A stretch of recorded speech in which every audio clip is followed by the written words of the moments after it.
Welcome to Silent Screams, where darkness, whispers, and terror await you. Are you ready to confront your fears? Story 1: The Phantom of Midnight Bay. For centuries, sailors have whispered about a cursed stretch of water known as Midnight Bay. It's a desolate expanse where ships vanish without a trace, and strange lights dance upon the waves. Locals tell of a ghostly vessel, the Morrigan's Curse, a ship doomed to roam the waters forever, crewed by the damned. No one dares venture there.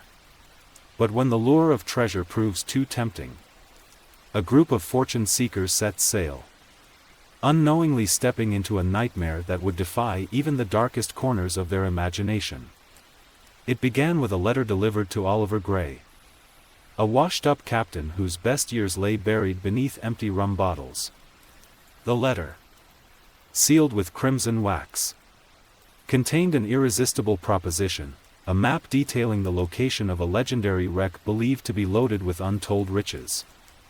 Oliver assembled a ragtag crew: Ada, a historian obsessed with maritime lore; Finn, a gruff but reliable first mate; and Marcus, an eager young deckhand desperate to prove himself. They boarded the Albatross and set course for Midnight Bay, laughing off the superstitions. As they approached the bay, the air grew heavy, and the sky darkened unnaturally.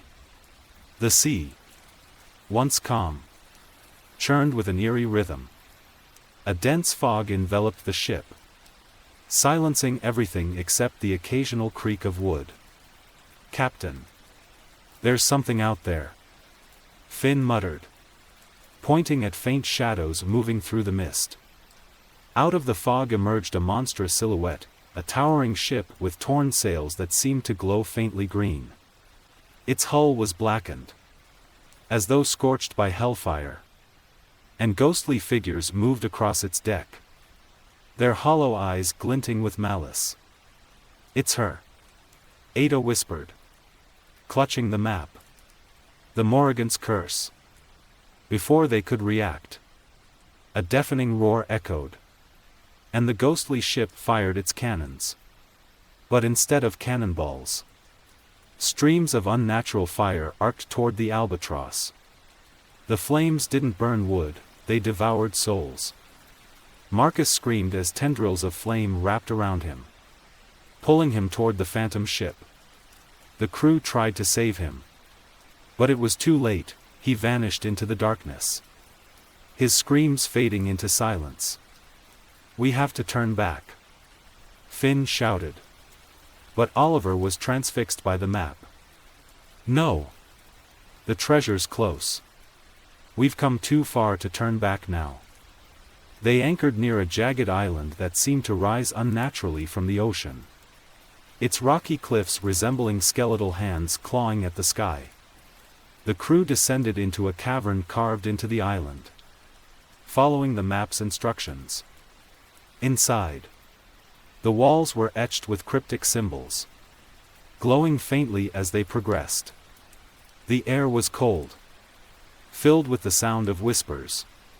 Shadows moved in the corners of their vision, and the crew began to feel an oppressive dread. At the heart of the cavern, they found a chest covered in barnacles and seaweed.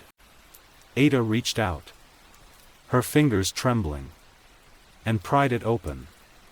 Inside lay gold coins, jewels, and strange artifacts, wealth beyond imagination. But as they touched the treasure, the whispers grew louder, turning into agonized screams. The symbols on the walls flared brightly, and a chilling wind swept through the cavern. "We've triggered something," Ada gasped. The Morrigan's Curse reappeared as they tried to flee the island. Its ghostly crew boarded the Albatross, dragging the living into their ranks. The air filled with the sound of battle, steel clashing against steel, but the ghostly figures were impervious to mortal weapons. Oliver, driven by greed, clutched the treasure chest, refusing to let go. The ship's ghostly captain, A figure cloaked in shadows stepped forward. "You've taken what does not belong to you," it hissed. "Now, you are bound to the curse." One by one, the crew succumbed. Ada was swallowed by the sea, her screams echoing in the storm. Finn fought valiantly but fell beneath the blade of a spectre. Oliver, the last survivor, stood trembling on the deck of the Morrigan's curse. The ghostly captain handed him a tattered hat, a token of his new rank. "Your greed sealed your fate. Now, you shall command this vessel and claim more souls to join our ranks." As the fog lifted, the Morrigan's curse disappeared into the horizon, leaving only an empty sea. Weeks later, a fisherman found the Albatross, adrift with no sign of its crew. In its logbook, the final entry read, "To any who find this, beware the cursed waters of Midnight Bay. The treasure is a trap, and the ship is real. It is waiting for you." And so, the legend of the Morrigan's curse endures, an eternal warning to those foolish enough to chase its ghostly light. The sea keeps its secrets, and some are best left undisturbed. In the heart of Midnight Bay, the whispers of the Morrigan's curse echo eternally, calling to those who dare to dream of riches. But for every treasure seeker drawn by its lure, there is only one certainty: the sea always takes more than it gives. Story 2: The Phantom of the Tides. The sea was calm that night, deceptively serene beneath a starless sky. Aboard the fishing vessel Elysian, the crew of 6 hardened sailors worked tirelessly, their banter muffled by the groaning of the ship's old hull. 4 weeks. They had chased rumors of an unusual bounty, shoals of silver-scaled fish that seemed to migrate unnaturally close to the infamous Devil's Reach. Captain Elias Thorne stood at the helm, his weathered face shadowed by the dim glow of a single lantern. His crew had whispered about the curse of these waters, but Elias was not a man to be swayed by superstition. Prophet had a way of silencing fear, or so he thought. "Captain," came the cry from Jacob, the youngest of the crew. He pointed to the distance where the horizon shimmered unnaturally. A strange fog rose from the water, dense and luminous, swallowing the horizon. In its midst, a silhouette began to emerge, an enormous ship. Its sails tattered but billowing in a wind they could not feel. "It's just a derelict," Elias muttered. But his grip on the wheel tightened. The vessel looked ancient, its blackened hull streaked with salt and decay. No lights flickered aboard, yet it moved with eerie precision, cutting silently through the water. As the Elysian drifted closer, a sudden chill swept over the crew. The air grew dense, heavy with the scent of brine and something fouler, rot and despair. "Let's turn back," muttered Finn, the ship's burly first mate, his voice uncharacteristically shaky. But Elias was transfixed. There was a peculiar magnetism to the ghostly ship, an allure that tugged at him with invisible chains. Before anyone could protest further, a low, resonant horn sounded from the phantom vessel. It echoed across the waves, and the fog thickened, enveloping the Elysian. When the fog lifted, the Elysian was no longer alone. The ghost ship loomed impossibly close, its hull towering over them like a black wall. Its name, etched in faded letters, read Morrigan's Vale. A gangway extended from the phantom vessel, creaking as it lowered onto the deck of the Elysian. The crew stood frozen, their breaths shallow as a figure emerged, a tall man clad in a tattered naval uniform. His face was pale, his eyes sunken, and his presence seemed to drain the air of warmth. "I am Captain Laurent of the Morrigan's Vale," the figure announced. his voice deep and hollow. "You have trespassed into waters where the living do not belong." "We meant no harm," Elias began, his voice faltering. "We were only fishing." The specter's lips curled into a grim smile. "The sea demands a toll." Suddenly, the Elysian lurched violently, as if gripped by unseen hands.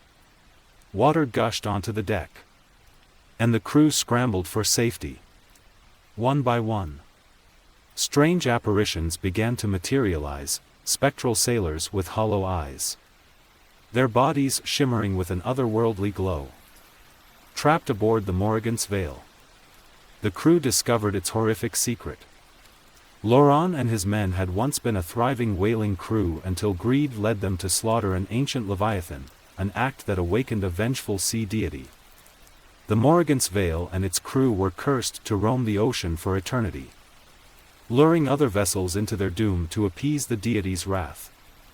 Now, the Elysian's crew was faced with an impossible choice: join the cursed ranks of the Morrigan's Vale or attempt an escape that could shatter their sanity. The climax builds as Elias devises a desperate plan to destroy the Morrigan's Vale. In a harrowing sequence, the crew fights against the ghostly sailors, their weapons useless against the ethereal forms. Jacob discovers the Leviathan's heart, still beating, encased in a black chest within the captain's quarters. But the heart exacts a price. To end the curse, one must willingly become its keeper, sacrificing their soul to the sea. Elias steps forward, knowing it's the only way to save his crew. As the Morrigan's Vale begins to crumble into the depths, Elias locks eyes with his crew one last time. His voice, now distant and hollow, echoes through the fog. The sea never forgets. The Elysian drifts away, its surviving crew forever haunted by the memories of that night. Story 3: The Phantom of the Silent Horizon. The year was 1932. And Captain Elias Greaves had spent decades in navigating the tumultuous seas of the North Atlantic. On a fog-drenched night, aboard the merchant vessel Evermore, a faint, crackling signal disrupted the monotony of the waves. "Mayday, Mayday. This is the Gilded Mariner. Coordinates." The voice dissolved into static. "The Gilded Mariner?" First Mate Clark muttered. "That ship vanished 20 years ago." Elias clenched his jaw. He had heard tales of ghost ships, but sailors often exaggerated. A distress signal was a distress signal. "Set course to investigate," Elias ordered, his voice steady but his stomach churning. As they approached the coordinates, the fog thickened unnaturally, swallowing the Evermore. The air grew cold, and the crew whispered of bad omens. Then, through the haze, the Gilded Mariner emerged. Its silhouette was eerie, barnacles encrusted its hull, sails shredded and flapping despite the windless air. "No signs of life," Clark noted, his voice trembling. The Evermore's engines faltered as if the ship resisted nearing its ghostly counterpart. Against his better judgment, Elias commanded, "Prepare the lifeboat. We're boarding." The deck of the Gilded Mariner groaned underfoot as Elias and 3 crew members stepped aboard. A deathly silence enveloped the ship. The only sounds were their breathing and the distant lapping of waves. Elias's lantern cast flickering shadows on the warped wood. Strange symbols were carved into the mast, symbols none of them recognized. "Captain." "Look," whispered Jonah, the youngest crew member. Elias turned to see rows of abandoned belongings, moldy journals, rusted tools, and torn clothes strewn as though the crew had vanished mid-step. A journal lay open, its ink smudged but legible. "We found something in the deep." Elias read aloud. It shouldn't have been disturbed. Jonah shuddered. What do you think they meant? Before Elias could answer, a piercing scream echoed from below deck. It wasn't human. Armed with lanterns and pistols, the group descended into the belly of the Gilded Mariner. The air reeked of salt and decay. The corridors twisted unnaturally, defying logic. This ship, it's alive, muttered Clark. They entered the cargo hold and found a massive iron crate. It was sealed with chains and etched with the same symbols as the mast. The air around it vibrated, and whispers slithered through the silence. Jonah reached out, compelled by an unseen force. But Elias grabbed his wrist. Don't touch it. A guttural growl erupted from the crate, and the lanterns flickered violently.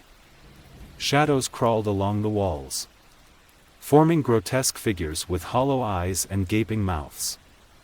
The shadows lunged, enveloping Clark. His screams were cut short as his body twisted unnaturally, his face frozen in terror. Run! Elias bellowed, dragging Jonah and the remaining crewmen back to the deck. The fog had thickened further, turning the Gilded Mariner into an inescapable prison. The remaining crew of the Evermore tried to lower the lifeboat, but the ropes snapped as if severed by unseen hands. Jonah screamed, pointing to the water.